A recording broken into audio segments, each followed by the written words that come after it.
Friends, you all are welcome to my YouTube channel Infopedia and Learnings. Friends, এই ভিডিওতে আমরা দেখে নেব ভারতের স্বেচ্ছামৃত্যু এবং ইউথেনেসিয়ার ব্যাপারটি সম্পর্কে। আমরা এই বিষয়টি অ্যানালিসিস করব। ভারতের কি কি বাস্তবতা বা বিতর্কিকতা রয়েছে দেখব। ইউথেনেসিয়া মানে হলো একজন মরণাপন্ন বা অসহনীয় যন্ত্রণায় থাকা ব্যক্তির জীবন ইচ্ছাকৃতভাবে শেষ করা বা তার কষ্ট কমানোর জন্য তাকে মেরে ফেলা। তবে এটি কিন্তু একটি গুরুত্বপূর্ণ, সংবেদনশীল এবং একটি বিতর্কিত বিষয়। তো ভারতে দু ধরনের ইউথেনেসিয়া রয়েছে। ফার্স্ট, অ্যাক্টিভ ইউথেনেসিয়া, যেখানে সরাসরি কোনো ওষুধ বা ইনজেকশনের মাধ্যমে মৃত্যু ঘটানো হয়। ভারতে কিন্তু এটি সম্পূর্ণভাবে অবৈধ।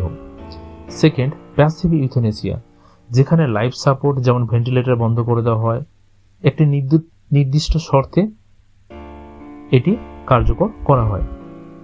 তবে কিছু কিছু লিগ্যাল স্ট্যাটাসের মাধ্যমে এটিকে কার্যকর করা হয়। First, Aruna Shanbaug case 2011। এই কেসে প্রথমবারই সুপ্রিম কোর্ট প্যাসিভ ইউথেনেসিয়ার ব্যাপারটিকে গ্রিন সিগন্যাল দেয়। Second status common cause case 2018।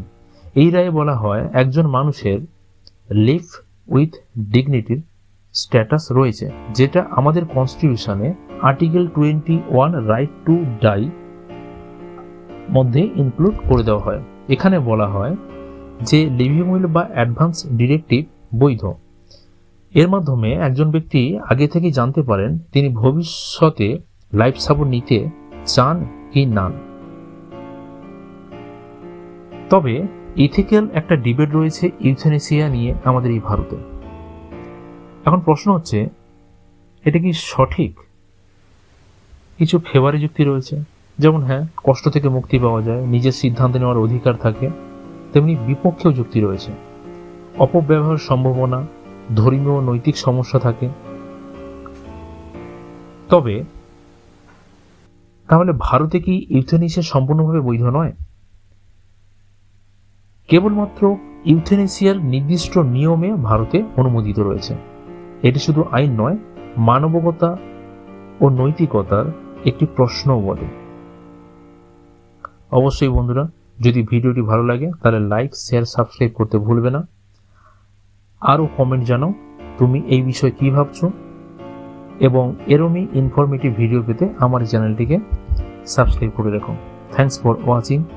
Stay connected, stay ahead. Meet you all to another video. Till then, take care. Bye. Have a nice day.